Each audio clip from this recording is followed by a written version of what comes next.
ada kebijakan harga yang juga memicu. Dalam konteks ini adalah gas non subsidi, PSO ya Pertamina. Yang waktu itu juga dia masih subsidi intern. Jadi Pertamina waktu itu menjual gas LPG yang 12 kg itu di bawah harga pasar.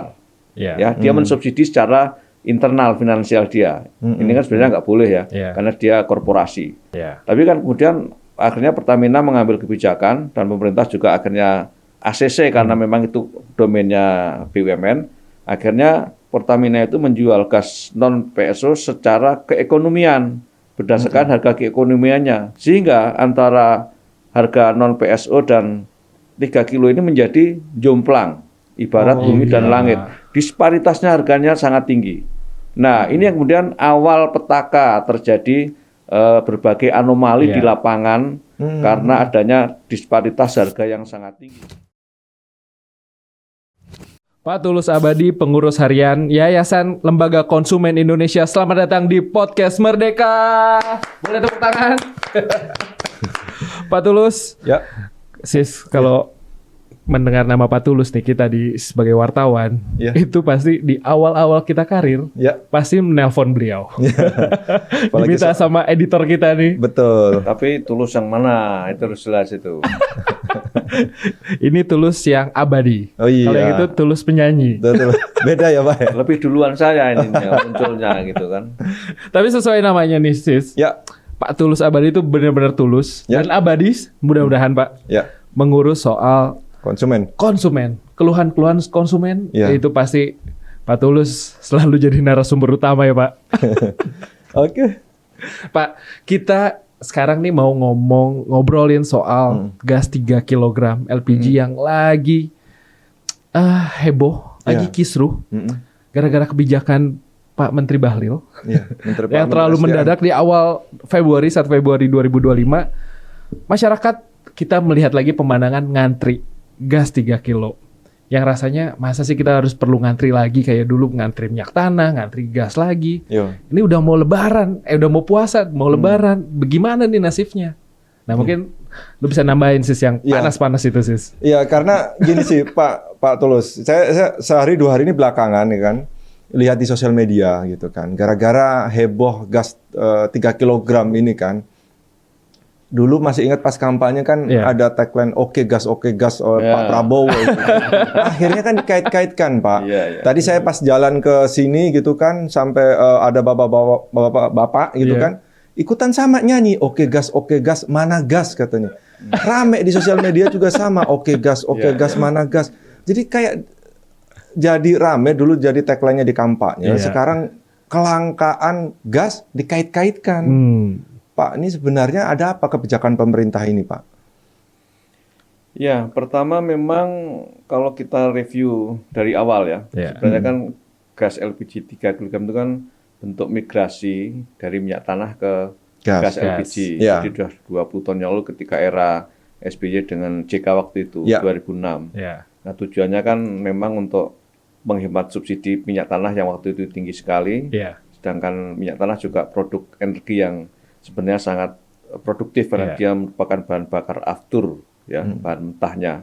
Tapi kok di Indonesia dibakar untuk rumah tangga itu kan itu banyak orang luar negeri yang heran gitu. Akhirnya, hebat Indonesia. Hebat, kaya, negara kaya. Dia bilang kamu negara kaya karena bahan bakar aftur dipakai untuk masak gitu. Keren. Pantesan ngebut-ngebut Pak waktu itu ya. Ya, maka kemudian dimigrasikan dengan gas LPG yang kemudian di 3 kg itu. Nah, titik awalnya sudah bagus sebenarnya, sudah benar baik pada konteks finansial ataupun konteks dari energi itu sendiri. Karena LPG kan kilokalorinya lebih bagus untuk masak dan lebih ramah lingkungan. Ya karena kemudian tidak menimbulkan hitam ya dan dapur itu lebih bersih. Lebih bersih, Karena benar. jangan lupa dapur itu menjadi sumber polutan kalau kita tidak antisipasi. Nah, LPG itu solusi yang tepat waktu itu untuk mengatasi itu. Namun kemudian seiring waktu berjalan, setahun demi tahun, puluhan tahun dan sampai sekarang itu semuanya berjalan inkonsisten. Kenapa Pak inkonsisten? Baik itu pemerintah, juga mungkin Pertamina, ESDM dan juga masyarakat. Inkonsistennya itu karena di awal sebenarnya distribusi LPG 3 kg kan tertutup dengan kertas kendali. Mungkin belum jadi wartawan mungkin waktu itu. Ya. Dengan Masih kertas kuliah tuh kendali, kayaknya. ya. Kertas kendali artinya yang boleh membeli yang membawa kartu kendali. By name, by kupon address. ya, semacam kupon gitu. Ada kayak kartunya. Oh, okay. Kartunya ya. Yang itu harus dipegang oleh konsumen, oleh calon pembeli untuk menunjukkan bahwa saya berhak atas itu. Ya. Ya, dan memang peruntukannya waktu itu adalah untuk masyarakat tidak mampu atau rumah tangga menengah bawah sebagai pengganti minyak tanah gitu. Karena memang disetting sejak awal gas 3 kg itu memang untuk yang tidak mampu kan Pak? Ya, waktu itu sebenarnya secara ekonomi sosiologisnya begitu dan makanya diberikan kartu kendali. Nah, tapi di tengah jalan itu kartu hilang dan pemerintah juga malas, pemerintah daerah misalnya tidak mengurus itu. Kemudian ya sudah, akhirnya siapapun pasar bebas bisa membeli itu, ya, yang akhirnya kebutuhannya semakin meningkat, ya, dan kemudian pemerintah mulai panik dengan lonjakan permintaan subsidi gas LPG 3 kg dan jumlah tabung yang terus meningkat. Awalnya kan cuma 25 juta, sekarang udah 80 juta. Nah, kemudian di sisi lain ada kebijakan harga yang juga memicu. Dalam konteks ini adalah gas non subsidi, PSO, ya, Pertamina. Yang waktu itu juga dia masih subsidi intern. Jadi Pertamina waktu itu menjual gas LPG yang 12 kg itu di bawah harga pasar. Ya, dia mensubsidi secara internal finansial dia. Ini kan sebenarnya nggak boleh ya, karena dia korporasi. Tapi dia menjual di bawah harga. Nah, pada saat itulah disparitasnya masih kecil atau masih rendah antara 12 kilo dengan 3 kilo. Yang membedakan harganya lebih mahal 12 kilo karena ukurannya, ya kan? Tapi dia juga masih relatif waktu itu masih murah. Tapi kan kemudian akhirnya Pertamina mengambil kebijakan dan pemerintah juga akhirnya ACC karena memang itu domainnya BUMN. Akhirnya Pertamina itu menjual gas non PSO secara keekonomian berdasarkan harga keekonomiannya. Sehingga antara harga non PSO dan 3 kilo ini menjadi jomplang, ibarat bumi dan langit. Disparitasnya harganya sangat tinggi. Nah, ini yang kemudian awal petaka terjadi berbagai anomali di lapangan karena adanya disparitas harga yang sangat tinggi. Nah, kenapa? Karena ini kan ada satu sisi harga gas yang sangat mahal, di sisi lain yang sangat murah, tapi kualitasnya sama, sumbernya sama. Sama-sama gas. Sama-sama gas dan rasanya juga sama. Gitu. Tapi yang membedakan adalah ukurannya dan mungkin tampilannya, tapi semuanya sama. Isinya sama. Dia hanya 3 kilo, ini 12 atau 5,5 di akhir-akhir ini. Jadi 2 poin soal satu pendataan yang amburadul setelah tadi Pak ya ada konversi dari minyak ke gas, kemudian pendataan nggak jelas, kemudian ada disparitas harga yang membuat itu awal mula petaka tadi itu Pak. Nah itu kan kemudian pemerintah kemudian mencoba untuk membuat kebijakan kan sejak tahun 2024 ini saya catat dari 1 Juni 2024 ini mulai ada pendataan secara digital sebenarnya kan Pak untuk meminimalisir rencana pemerintah untuk agar penggunaan gas 3 kg ini tepat sasaran. Nah ini kan yang malah yang pada puncaknya di 1 Februari kemarin itu Pak. Ya sebenarnya pendataan itu hulunya juga masih kita pertanyakan ya. Sebenarnya data DTKS, data terpadu kemiskinan sosial itu seberapa akurat yang dimiliki Kemensos itu? Apakah betul dia memang miskin atau tidak, setengah miskin dan seterusnya? Itu kan kalau kita konsisten dengan terminologi subsidi energi ataupun subsidi secara keseluruhan, itu kan rujukannya adalah kepada DTKS itu. Milik Kemensos. Jadi harus connect. Harus connect. Nggak hanya sekedar orang punya KTP bisa beli. Oh iya, karena sebenarnya yang berhak itulah yang terdata di dalam DTKS gitu. Kalau kita betul-betul konsisten dengan rujukan itu. Tetapi kan kemudian kita masih mempertanyakan soal validitas DTKS. Karena di lapangan kan kemudian ada yang kena PHK. Yang tadinya nggak miskin jadi miskin dan seterusnya. Apalagi kemarin COVID kita 3 tahun ya kan, Pak. Nah itu kan akhirnya perlu semacam insentif dengan barang yang disubsidi itu. Nah, sebenarnya selain pendataan tadi di sisi statistik ya ataupun tadi soal disparitas yang makin menganga, ya juga sumber persoalannya adalah ketika instrumentasi subsidi itu diberikan kepada barang. Ya, itu pasti masalah, pasti menimbulkan satu anomali ataupun distorsi ya. Nah, oleh karena itu sebenarnya kita dorong selain data-data tadi juga pemerintah juga harus berani migrasi. Kalau tadi kan migrasi dari minyak tanah ke gas, sekarang migrasi subsidinya jangan ke barang tapi ke orangnya. Ke orangnya. Ke orangnya, by name, by address. Dalam arti gini. Sama kayak bansos dong, Pak. Ya sama, memang harusnya seperti itu. Jadi kan pemerintah ini kan sebenarnya banyak memberikan subsidi, tapi terfragmentasi. Tidak dalam satu bakul yang sama gitu. Misalnya Pak Hasil kemarin kan di TV berapi-api mengatakan kami pemerintah itu mengeluarkan 87 triliun. Ya kan untuk subsidi gas LPG 3 kg itu. Kemudian dia bilang harganya kita subsidi 5.000 per kilo. Ya atau totally 30.000 per kilo. Ya kan? Sehingga yang dibeli oleh konsumen sebenarnya normalnya itu antara 45 sampai 50.000. Tapi konsumen hanya membayar harga dasarnya 16 sampai 18.000 itu. Jadi subsidinya besar sekali. Nah, berani nggak pemerintah misalnya bahwa subsidinya fix berapa dalam satu tabung itu? Kalau 30.000 atau 20.000 ya dihitung secara matematika. Kemudian satu bulan dia habis berapa atau jatahnya berapa tabung. Nah, itu bisa diberikan cash money. Tapi nanti LPG-nya ditetapkan dengan harga keekonomiannya. Nah, itu mesti juga pakai seperti itu gitu loh. Sehingga nanti konsumen biar memikirkan sendiri. Jatah cash money berapa, 100.000 atau 150.000 per bulan untuk beli gas LPG, tetapi di pasar atau di lapangan LPG-nya sama, tidak ada disparitas antara 3 kilo, 5,5 kilo ataupun 12 kilo ataupun yang lain, sehingga tidak menimbulkan sengkarut di lapangan. Tapi lagi-lagi tetap aja Pak, namanya bansos ya atau bantuan atau subsidi yang diganti menjadi cash, itu akan menimbulkan kekisruhan sendiri karena pendataan kita tuh masih belum beres. Ya minimal dari data bansos lah. Ya, makanya hulunya kan soal data tadi. Ya.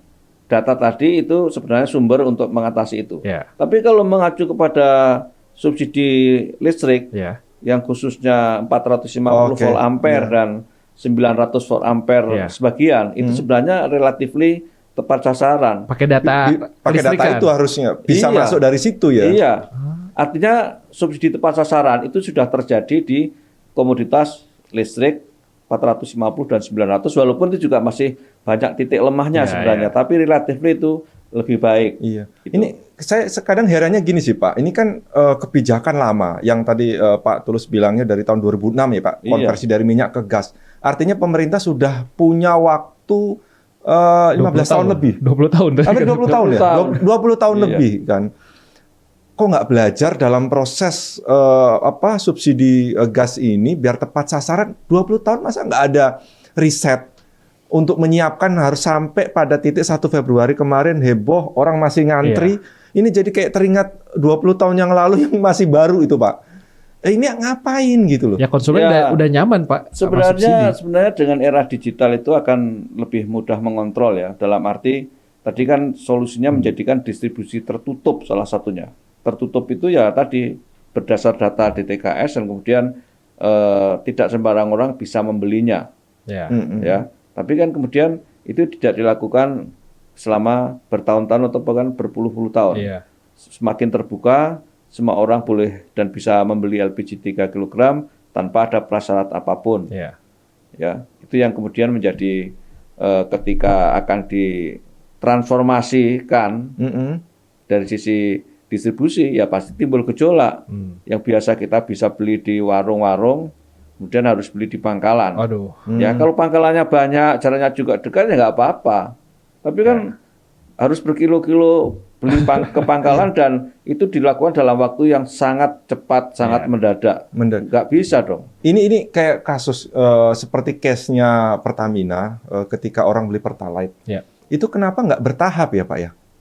Iya kan? Itu praktis nggak terlalu banyak gejolak ketika orang membeli Pertalite harus ada apps Pertaminanya gitu kan. Ada batasnya juga gitu. Ada aturan-aturan yang sebenarnya bertahap. Belum tentu misalkan di Bekasi sama di Bandung waktu itu belum tentu diaplikasikan di Bekasi dulu, tapi di Bandung sudah kayak gitu. Nah ini kan semacam kemarin kita disuguhi di media sosial maupun di media itu kan seperti di mana-mana orang ngantri panjang segala macam. Pak, ini yang salah ini apanya? Apa karena mendadak nggak tahu memetakan sebuah problem solvingnya? Ini yang harusnya kebijakan itu begini loh. Ya kalau dari keterangan kan kasihan rakyat yang kemarin sampai Pak saya itu, pengen makan ini katanya. Dia mengklaim bahwa sudah disosialisasikan sejak bulan November. November 2024. 2024. Okay. Tapi saya sebagai nggak kedengeran kan? Nggak tahu dan nggak pernah dikoordinasi soal aturan baru yang lebih konkret seperti apa gitu. Nah dari November ke ini kan ternyata kan kemudian kalau kita bilang ya ternyata tidak efektif. Nggak ada gongnya Pak, nggak kedengeran gongnya. Artinya tadi ada migrasi, ya transisi bagaimana kan ini harusnya melalui proses transisi kan, benar. seperti tadi Pertalite dan segala macam gitu sehingga tidak terjadi shock behavior, shock culture di lapangan gitu. Nah ini kan tiba-tiba you nggak boleh beli di pengecer dan harus di Pangkalan, gitu. Pasti timbul chaos lah. Ya di masyarakat juga terlihat kemarin Pak Bahlil sampai ya warga marah di depan mukanya gitu Pak. Iya. Bahwa ini bukan masalah antrinya tapi anak saya yang lapar gitu, aduh. Iya. Nyesek banget sih itu. Betul. Dan apalagi kan sampai ada yang meninggal ya kan. Iya. Terus di Jawa Tengah sampai harus menerabas banjir dan segala macam hanya untuk mencari pangkalan ya kan. Itu memang ya harus betul-betul harus back to policy dalam arti dibalikan ke pengecer. Kalau Pak Bahlil bukan pengecer tapi pengencer. Pengencer. Nah, tapi memang sebenarnya kalau kita lihat tujuan pemerintah mungkin untuk memang tujuannya menekan harga agar di pengecer tidak terlalu tinggi kan gitu ya Pak ya. Sebenarnya bagus. Tapi aplikasi kebijakannya itu yang terlalu mendadak mungkin dan membuat masyarakat pagi-pagi udah harus ngantri yang biasanya tinggal ke warung, ini udah nggak ada gasnya. Nah situasi itu sih Pak yang mungkin yang disayangkan. Secara marketing itu dengan memangkas dari menjadi ke Pangkalan atau agen itu kan memang distribusinya menjadi lebih pendek. Tersentral jadinya. Ya artinya dari sisi harga itu akan lebih bagus. Ya kan apapun ketika distribusinya disederhanakan itu kan akan memangkas harga. Harganya lebih lebih terjangkau. Betul, karena kan semakin panjang dia semakin ada cost di situ. Nah, ketika dipangkas cost-nya hanya satu. Tapi kan ini tidak bisa serta-merta langsung ditransformasikan atau secara ujuk-ujuk ya, tanpa ada proses migrasi yang gradual lah. Ini kadang ya ini Pak, kalau berpikirnya pemerintah seperti itu kok kadang aneh. Saya kasih contoh secara realitanya begini. Dulu orang mungkin sebelumnya bisa beli gas itu di warung kelontong terdekat, ya kan Pak. Cukup jalan kaki. Lah kalau di Pangkalan dia harus naik motor, ngeluarin bensin, jauh. Kan itu berbiaya juga sebenarnya. Ya itulah makanya di lapangan kita lihat konsumen akhirnya justru berteriak begini. Sudahlah, kami mahal sedikit nggak apa-apa. Ya, kami nggak apa-apa daripada kami harus jauh. Toh akhirnya kami juga mengeluarkan biaya lagi kan. Coba kalau untuk jauh kan mengeluarkan biaya. Betul, ya kan? Untuk motornya atau untuk bensinnya atau untuk mungkin naik ojek atau kan harus antri kemudian beli minuman, beli bakso kan sama aja lebih mahal malah kan. Nah, kemudian kalau kita beli di eceran memang lebih mahal mungkin antara 3.000 sampai 5.000 saya lihat memang ya. Itu kan memang sebenarnya gapnya tinggi. Di pengecer sekitar 2-3an lah ya Pak harganya. Di daerah-daerah Jawa atau di perkotaan sekitar itu, tapi di daerah luar Jawa bisa 30.000 lebih. Ya semakin jauh distribusinya, ya berapa kali berpindah tangan, ya pasti akan mahal. Atau Ya. mungkin dari pangkalan dan ke pengecer jaraknya juga berpengaruh. Ya. Makanya di daerah itu ada ongkos angkut yang ditetapkan oleh bupati atau wali kota masing-masing. Ya. Jadi harga dasarnya belum pernah direview sejak awal sampai sekarang di level pusat, harga pokoknya ya, harga barangnya. Tapi di pemerintah daerah sudah menetapkan plus harga transportasinya. Dan itu sudah berapa kali naik itu. Karena kan mereka mengklaim bupatinya kan ongkos transportasi naik, Ya. ongkos ininya naik, sehingga dinaikkan secara sepihak gitu. Gitu. Ya, karena lagi-lagi ya, ini yang paling kadang saya berulang kali nih sih, Pak Tulus. Selalu gagap pemerintah ketika mengeluarkan policy tertentu gitu kan. Salah satunya soal gas, nanti sudah yakin oke 1 Februari jalan gitu, tapi ternyata ketika ada kekurangan segala macam ditarik lagi. Udah kembalikan ke pengecer. Karena seperti kayak nggak tough gitu loh. Nggak tough dan nggak. Ya, pemerintah sebenarnya masih ada kepentingan ya. Ya. Kepentingan dalam arti ingin tampil populis, ya, ingin memberikan subsidi sebanyak mungkin untuk mungkin tujuan tertentu. Oke lah, masyarakat juga senang kan. Tetapi kemudian di sisi lain pemerintah sudah nggak punya anggaran, nggak punya slot menambah subsidi. Ya kan, apalagi sekarang dengan program MBG, ya kan. Sehingga akhirnya pemerintah berputar bagaimana caranya menekan subsidi yang melambung tadi. Kalau pemerintah masih punya uang pasti akan ditambah itu. Nggak akan dikendalikan subsidi LPG 3 kg ataupun yang minyak BBM. Ini persoalannya kan slot uangnya nggak ada. Itu udah terbatas, kalau subsidi, udah dibagi-bagi. Kalau masih punya uangnya dari 80 juta tabung bisa jadi 100 juta tabung 80 gitu. triliun dong untuk subsidi. 80 juta tabung. 80 juta tabung bisa bertambah. Jadi kalau pemerintah pajaknya naik, income pajaknya naik dan lain-lainnya naik dan subsidinya masih bisa nambah, dia akan tetap berikan subsidi. Saya yakin belum akan dikendalikan. Pertanyaan berikutnya gini, Pak Tulus. Pemerintah kan beralasan salah satu peraturan ini kan karena pengen menertibkan orang-orang yang bermain, ya kan? Ada orang yang biar tepat sasaran. Sebagai sebuah pemerintahan, masa nggak tahu Pak siapa yang bermain? Ini kan aneh gitu. Kenapa? Ini menarik, ada warga kemarin ya, itu ya yang ditindak yang bermain dong gitu. Yang ditindak yang bermain gitu. Kok jadi kayak dibikin rumit gitu? Ya mungkin ada pihak-pihak di stakeholder lainnya juga diuntungkan dengan cara itu. Karena misalnya ya, kenapa kita juga belum menaikkan Pertalite dan masih impor segala macam juga karena tersandera oleh hal-hal lain yang apa? Hal-hal yang mustahil. Hal-hal yang mustahil. Hal-hal yang mustahil. Ya, sebenarnya juga itu yang menjadi duduk persoalan yang tidak bisa diselesaikan. Karena tadi saya katakan masih ada kepentingan, kepentingan dari pemerintah sendiri untuk kebijakan tersebut, baik pada konteks LPG 3 kg ataupun subsidi BBM. Nah, kalau kita tarik di level hulunya sebenarnya, di Undang-Undang Energi, Undang-Undang Nomor 30 Tahun 2007, itu tegas disebutkan bahwa subsidi energi itu adalah untuk masyarakat tidak mampu. Nah, sekarang kita kembalikan, kategori mana masyarakat yang tidak mampu. Kalau LPG 3 kg, yang menurut saya secara sosiologis masih tingkat rasionalitasnya masih cukup baik lah, kategori tidak mampunya gitu kan, berdasarkan parameter rumah ataupun kendaraan dan lain sebagainya. Tapi ketika untuk BBM ini kan tidak lazim ketika kemudian pemilik roda 4 dikategorikan tidak mampu. Tidak mampu, benar. Setuju. Ya, walaupun mungkin kita kalau dikenakan jadi korban juga, tapi itulah yang sebenarnya terminologi subsidi tepat sasaran di BBM dengan kategori jenis mobil itu menurut saya tidak tepat. Kebijakan subsidi tidak tepat sasaran di BBM itu kebijakan yang tidak tepat. Ketika dia pemilik mobil ya sudah itu orang mampu. Kecuali dia angkot atau transportasi umum, ada itu perlu subsidi. Betul, ada tapi punya mobil dapat subsidi dianggap nggak tepat sasaran. Anomali itu. Itu sama kayak pemilik mobil listrik dapat subsidi ya Pak? Iya, persis itu. Biar udaranya bersih. Constraint kita nggak ngaruh sih. Di motor ya. Motor ini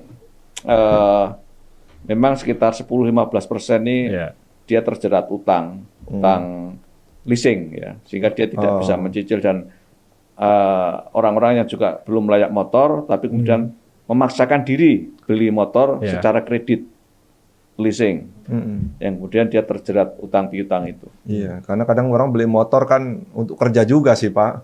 Iya dong. Untuk jadi kakinya lah. Untuk jadi kakinya. Ya memang untuk kerja kan, tetapi tadi sekitar 10-15% yang memang rentan. Ekonomi rentan dia. Sulit untuk bayar ya Pak ya. Iya. Oke, Pak kembali ke soal tadi Pak ya, soal gas. Lalu sebagai pengurus Yayasan Lembaga Konsumen dari YLKI ini Pak, ngelihat seharusnya pemerintah itu harus apa Pak? Untuk ya nggak kisruh. Policy ini kalau memang benar niatnya baik, harusnya smooth gitu. Ya, berbasis teknologi. Saya kemarin kan ada instruksi yang menurut saya juga cukup rasional ya. Pengecer tetap boleh, tapi akan dimonitor dengan aplikasi. Sehingga nanti akan terkontrol siapa pembelinya, apakah dia orang miskin dan seterusnya atau tidak. Nah, dengan berbasis teknologi digital itu kan nanti akan ter-tracking kan status sosial ekonominya gitu. Nah, lagi-lagi tapi nanti apakah pemerintah berani atau data yang digunakan itu nanti data yang mana gitu. Tadi kan kita bicara soal data DTKS. Nah, kalau mengacu DTKS nanti juga banyak korbannya itu. Ya. Kita di Pak kelas menengah nih Pak. Pasti akan jadi korban lagi. Ya, Pak. banyak korbannya dalam arti nanti tetangga kanan kiri notabene dia tidak terdata di DTKS. Padahal selama ini dia menggunakan LPG 3 kg. Iya. Ya kan? Betul. Gitu. Sehingga jadi masalah juga nanti dugaan saya, sengkarut juga apakah dia akan ngamuk atau apa ya. Protes itu kenapa bisa dapat gas saya enggak gitu. Nah, pertama itu, kedua kalau kemudian nanti yang tidak masuk kategori DTKS itu dan kemudian tidak berhak mendapatkan 3 kg, apakah pasokan LPG yang 5,5 kilo dan 12 kilo itu ada atau tidak? Ya kan? Karena kalau Pertamina belum siap, ya masalah juga, ya kan? Karena segmentasinya kecil sekali.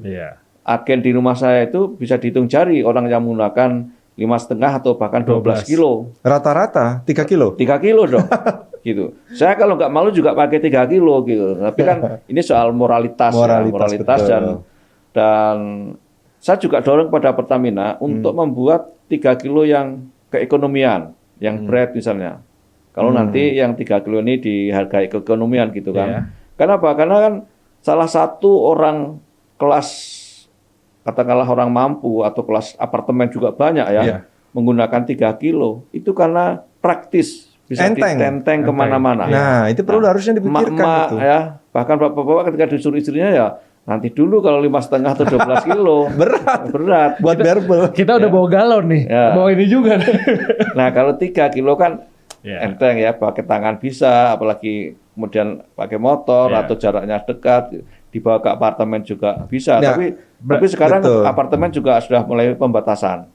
Tidak boleh menggunakan 3 kilo di apartemen. Oke, makanya Pak Tulus itu tadi Pak yang kita bahas, ada rentan 20 tahun. Harusnya ada tim risetnya soal kepraktisan. Selain ngomong soal harga, kalau harga pasti beda ya. Ketika non subsidi dibuat 3 kilo, ya kan? Mungkin yang tadi udah bawa galon, bawa gas 3 kilo non subsidi kan juga nggak masalah.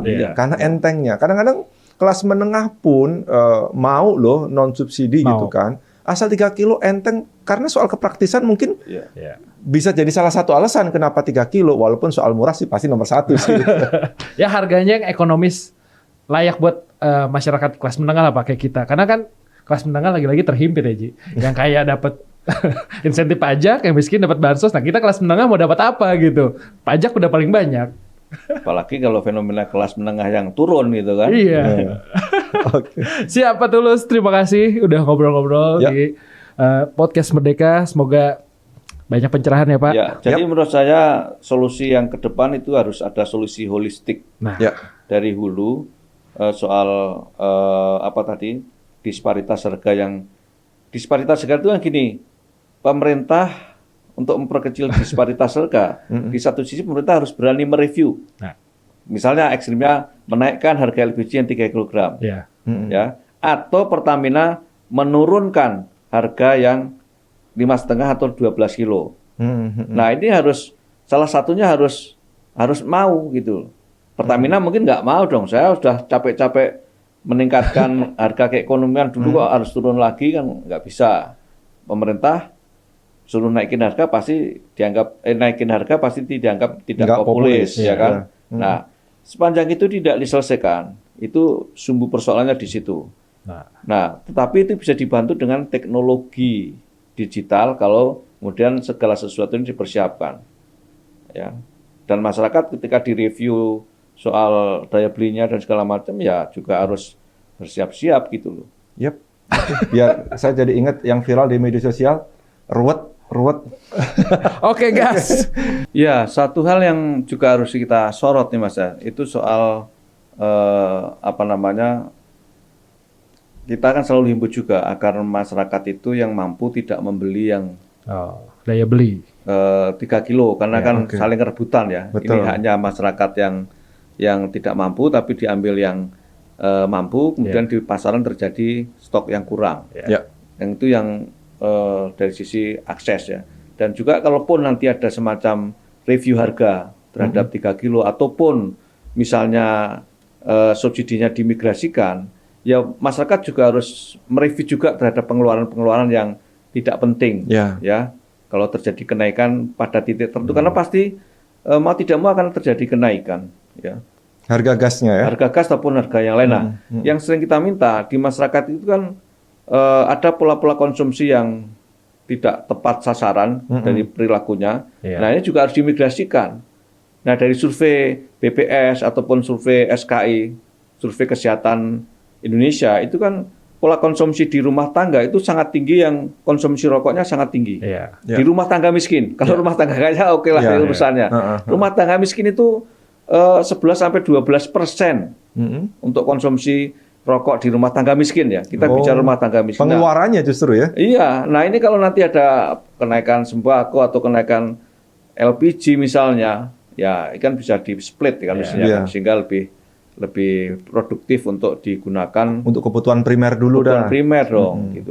Jadi relokasi anggaran tidak hanya di pemerintah tapi di rumah tangga juga perlu. Sangat perlu ya, harus sinergis lah, harus sinergis. Kita tidak bisa mengandalkan pemerintah terus-menerus. Karena sebenarnya pemerintah itu subsidinya juga, pemerintah kita termasuk yang generous ya dalam memberikan subsidi, tapi terfragmentasi. Ada di BPJS ya kan, kesehatan itu kan berapa puluh triliun itu kan, 90% masyarakat kita di subsidi lihat BPJS kesehatan. Kemudian di rumah tangga bansos tadi ya kan, dan lain-lain. Nah, itu kalau bisa di wrapping dalam satu wadah itu luar biasa, dan juga masyarakat harus bersinergi dengan mengubah perilaku dan pola konsumsinya itu. Terima kasih Pak Tulus. Ya, terima kasih Pak Tulus. Semoga jadi pencerahan nih buat pembaca Merdeka. Terima kasih, sahabat Merdeka. Merdeka.